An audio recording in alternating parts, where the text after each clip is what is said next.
AI has different impacts in different areas. So one is obviously taking efficiency, aim at increasing the efficiency. The mundane tasks that you and I go through can be done better 24/7 using an AI.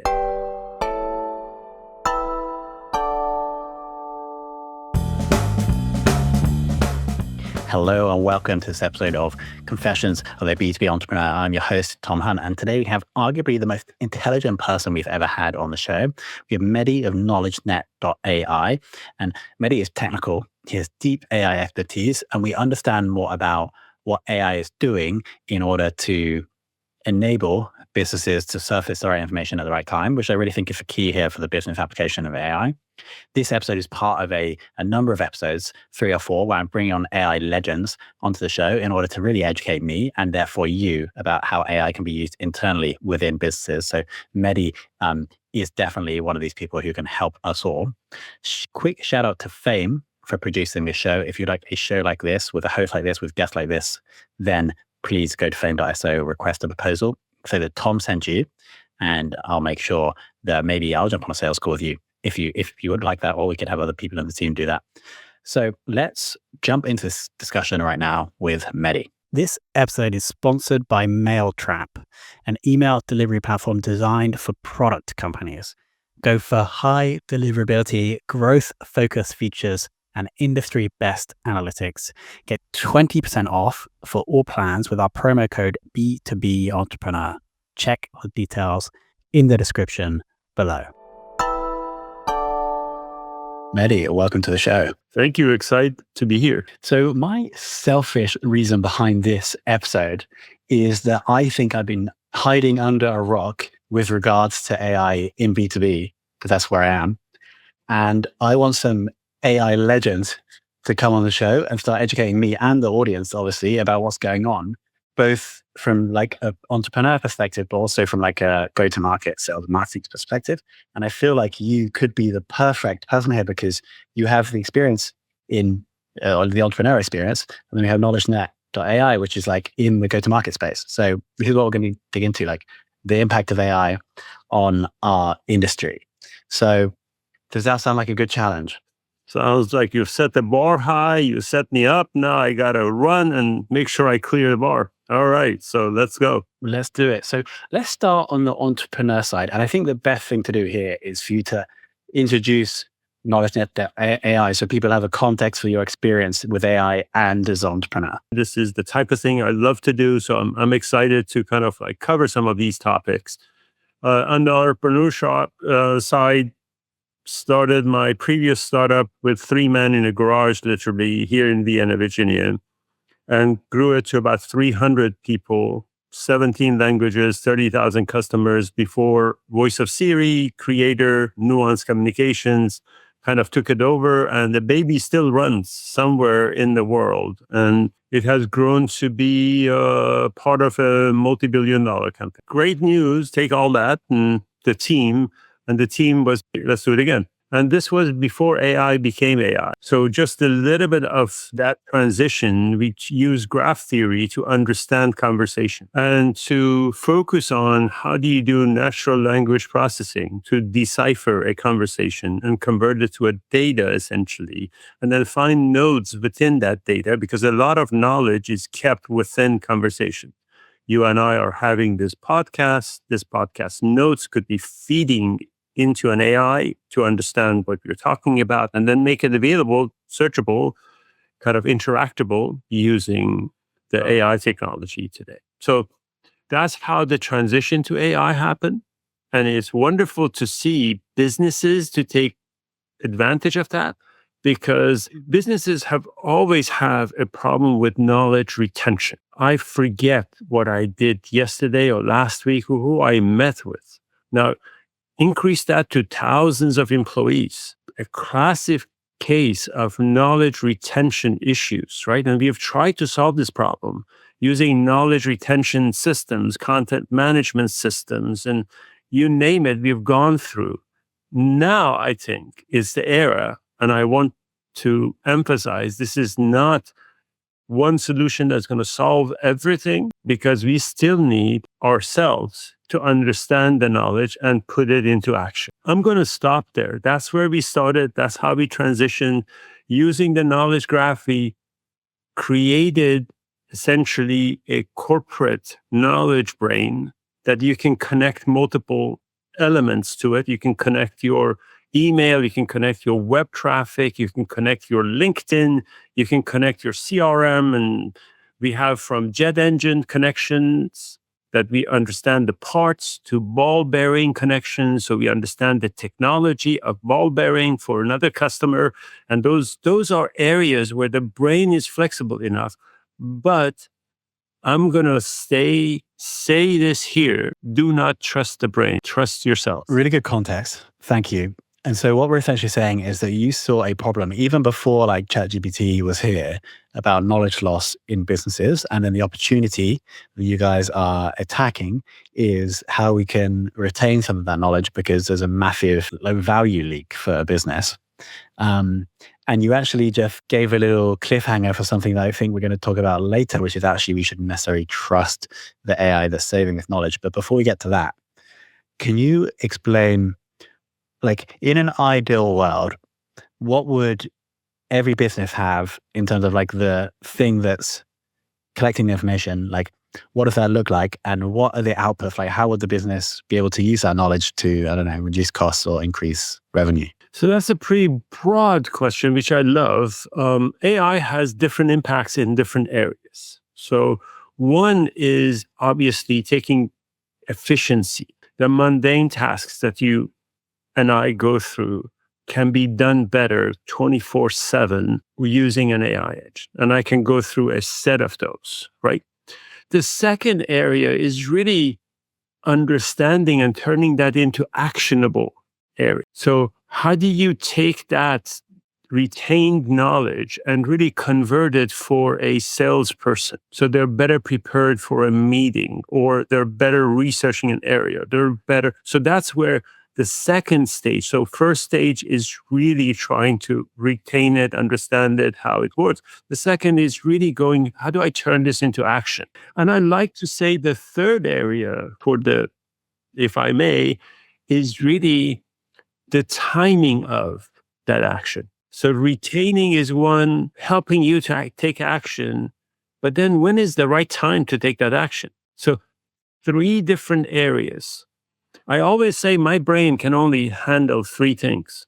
2 on a good day, 3 really when my best coffees or morning time.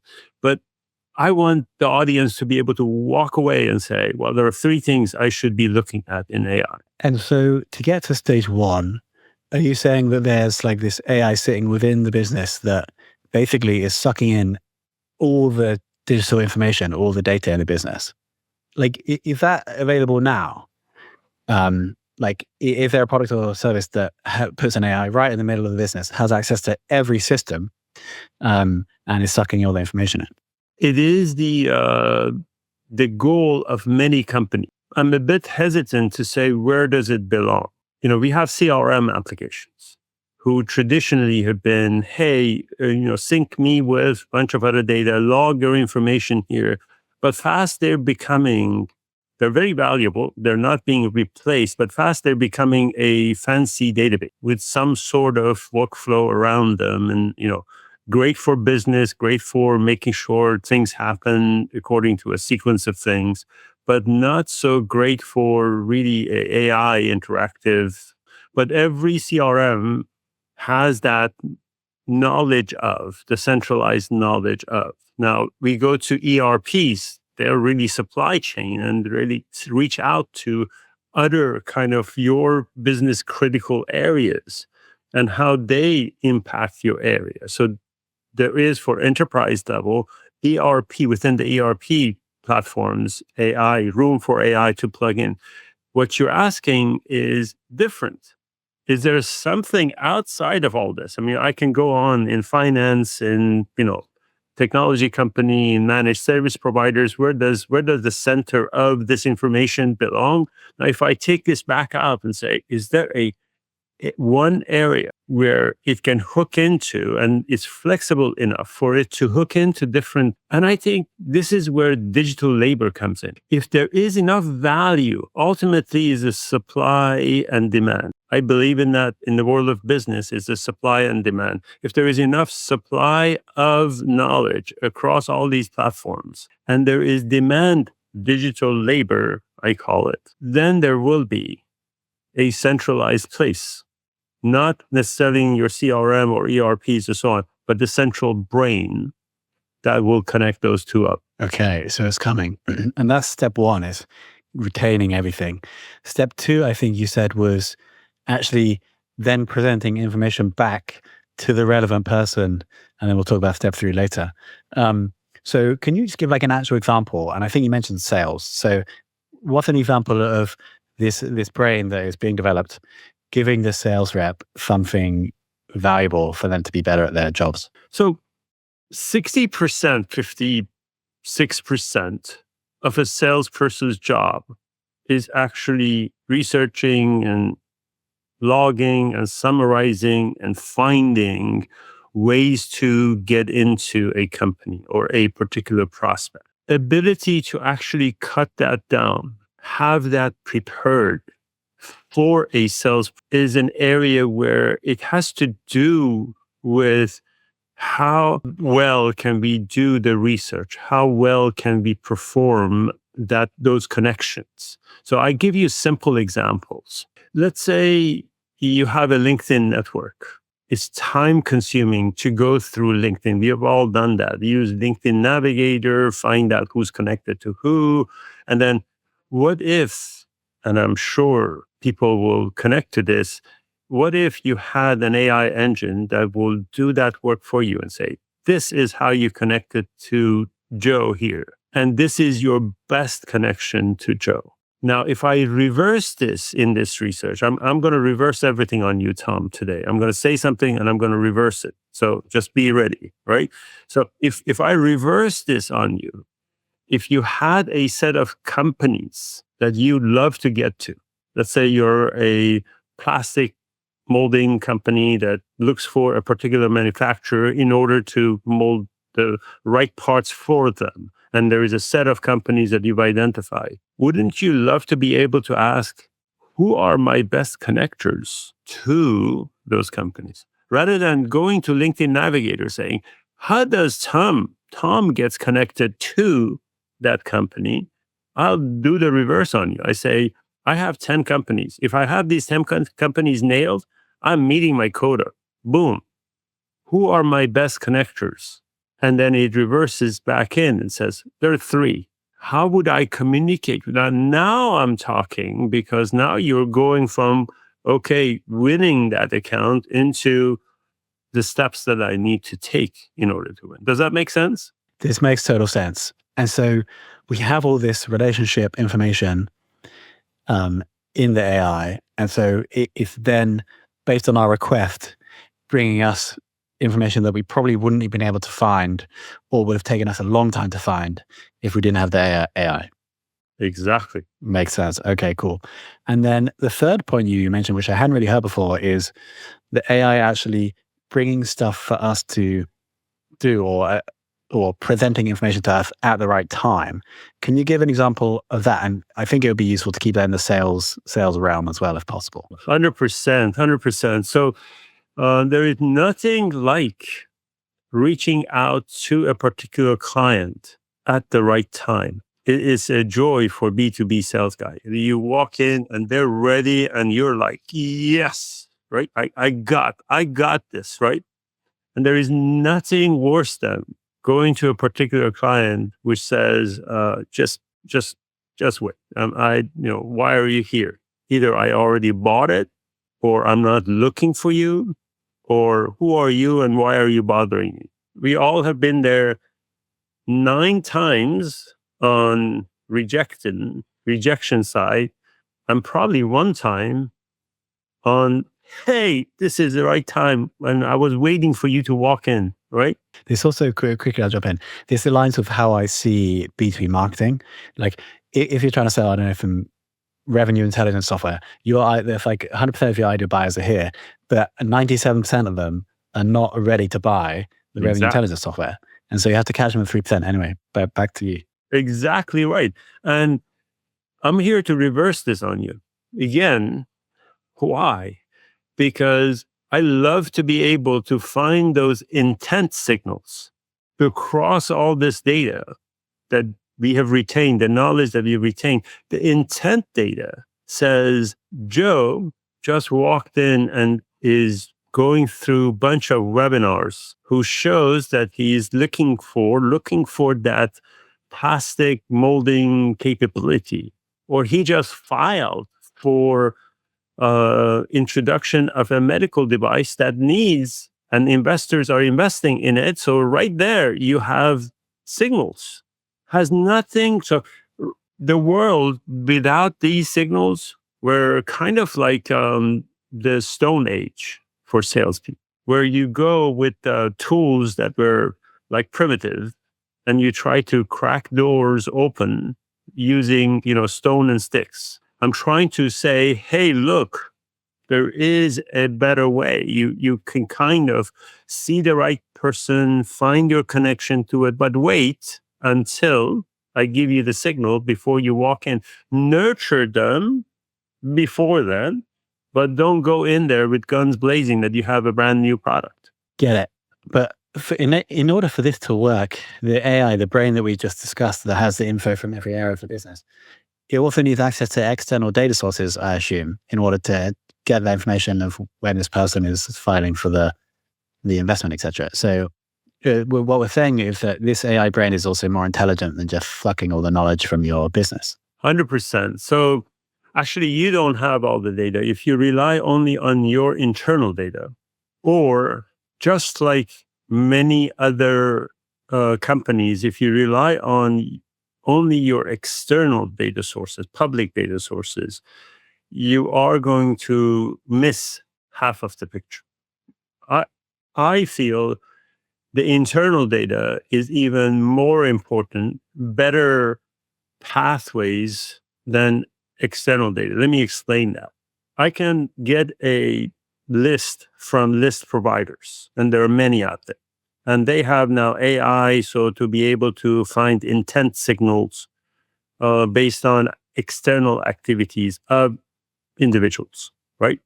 In a sector, in a market, and industry. I will say that if your company has the knowledge of your internal connections, those warm introductions are proven to be hundreds of times better than the external lists with some intent for you to go after SDRs or BDRs or whatever, right? The key is to combine these two, to be able to say, I have connections here, but the external signals are telling me this. Let me get a warm introduction and find my path into that account. Combine the two. That's really what we focus on, creating a brain with AI that is not missing half of the brain, the internal half versus the external half. So actually what you're saying is that we can really, sales is a specific use case. If we can use the internal data and the external data, our outreach is just going to be so much more powerful. 100%. Just, you've all been there.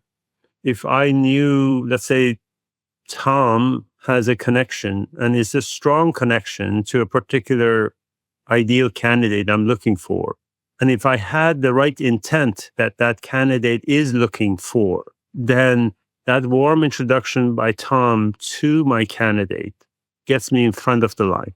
Totally agree. Are you guys using this now in your sales process? Yes, that's like after a few years of actually like perfecting this.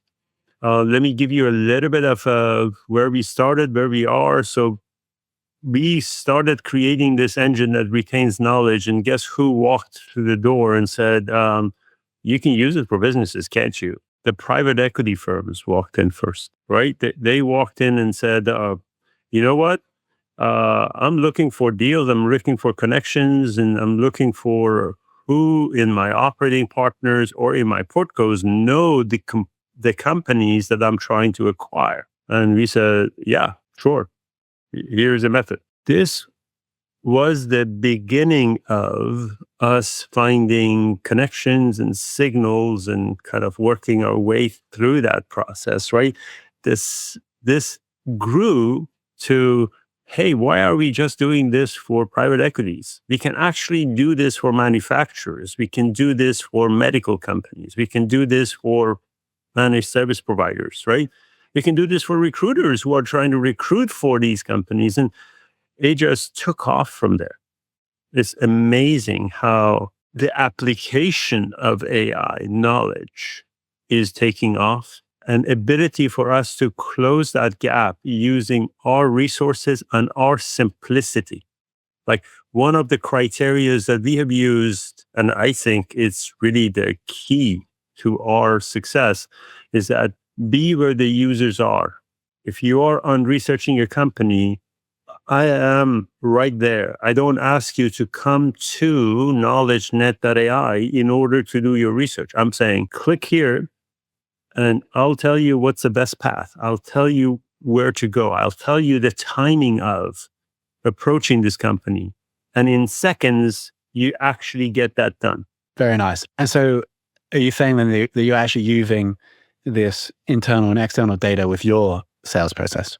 We are, and we are seeing huge results. We are eating our own dog food for many years, and it tastes good. We have, Tom, you're laughing because I think this is the way to do it. I mean, I have been an advocate of eat your own dog food for many years. In my previous startup, as we grew it to 330,000 customers, in here, as we are growing this, we have one of the most extensive set of capabilities within our package, and we use it every day. Now, I should say, one of the areas that we are very sensitive from the beginning is creating a knowledge base for each customer and securing it in a knowledge space for that customer. So what is fed into a business's brain is kept inside the knowledge space and secured. We are SOC 2, phase 2 compliant.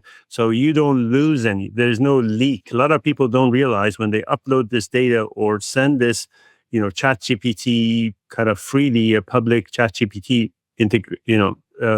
usage, it actually leaking out. It is leaking out all sorts of security problems that there should be a best practice around it. And we've been there 4 years. We actually secure this in a space where nobody else except your company. Even you can secure it within rooms where nobody else except those people in those rooms have that knowledge. Makes sense. How else are you guys using AI internally? So this is where the third point comes in. So we talked about mundane tasks, automating it, trying to get that done. We talked about signals, so the timing can be done. What kind of like completes that bridge is really personalization. Be able to actually turn that into an interaction that you would do with, take out that knowledge and say, like, I go back to an example. Your customer success has had interaction with the customer. You know that this has been not pleasant for the customer. And you know that you're trying to resolve this through your development team to make sure this is done. A salesperson hates to walk into that room and say, oh, everything is great. And they're going to say, no, where have you been, right? So now try to actually connect to the brain a personal profiling, a profiling of the intended people you're walking into, and then write that email using all that knowledge. The personality profile will tell you, use bullets. Don't go into too much details. Be upfront about the problem for Tom, because Tom is going to, kick you out of the door if you're not, if you're just tiptoeing around stuff and you're not. So now I'm on my third bullet points for AI, right? Which is make sure you put it to use for you. It has the capability of digesting it and providing personalized communication for you to get up.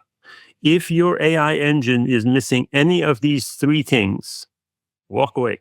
But there's one more thing we also have to discuss regarding AI, right? Which is the thing you alluded to in the start of this interview about not trusting it. So can you share more about that? Yeah, so I'm going to reverse all this on you. Again, I just said, have these three things and go.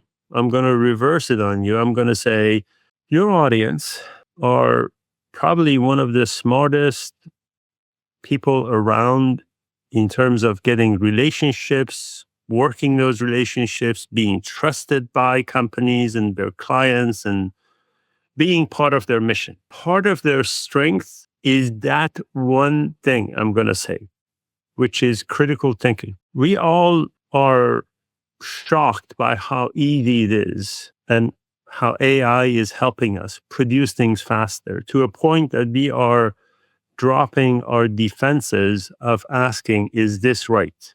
We should have strengthened those defenses and always be asking and doing the critical thinking.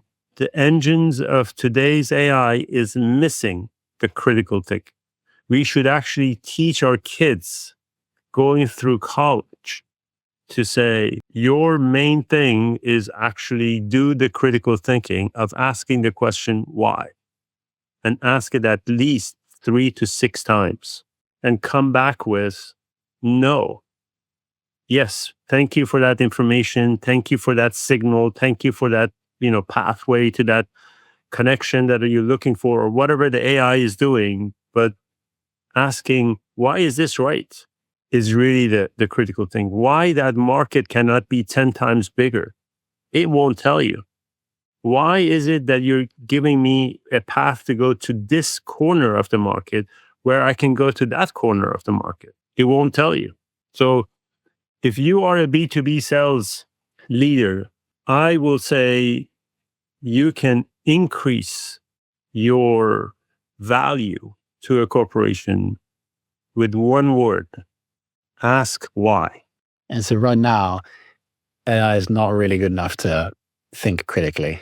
And so your advice to a B2B entrepreneur, a salesperson, is that this is how we can stand apart from the AI. This is how we can make ourselves more valuable and save our jobs. Use AI, but be critical of. Show that you are the leader that thinks differently, and get out there and say, use it, ask it question, ask it to personalize, what's the right timing, all the stuff we talked about. But one thing is be critical of it, find a way to say, I'm going to go somewhere else, and then still use it to get that somewhere else. The new generation that is hitting the workforce, I say the task of our institutions are actually teaching them how to be critical. All right, Mehdi. Well, we set the goal of educating me and the audience about the use of AI in business and in the biggest insight here is the power, or how much more potent outreach can be if we use internal and external signals. They really can only be generated by AI. So that is my biggest insight, and I'm going to speak to our sales team after this. Mehdi, where else can people find you? A lot is going on around KnowledgeNet and events and areas where we are tapping into. Of course, take a look at webinars, take a look at our content, take a look at where we are kind of being impactful in AI. And this is all on KnowledgeNet.ai, which will also be linked below in the show notes. Yes. KnowledgeNet.ai is the platform we've created. It is absolutely easy, simple, 15 minutes to set up, and we have customers who have connected it to various data sources and taken advantage of it, all the way to, we say there's 3 different ways of using KnowledgeNet.ai. Is interactive way, which takes you 15 minutes to set up, and then, use it as you see fit. Second is to actually engage and do this AI automation. So things will run in the background. And the third is actually what we call AI Engage for B2B sales. So this is where you take the brain and you say, hey, I want to engage it and get leads automatically using AI. And in that type of engagement, you actually get resources like AI engineers and PMs to work with you to actually get it done. So you can choose your level and jump in depending on how you feel this is right for you. There we go. So KnowledgeNet.ai, we'll link below. We'll also link to your LinkedIn below as well. Mehdi, thanks so much for coming on the show. Exciting to be here and looking forward to seeing all the B2B sales leaders to join in on our AI platform.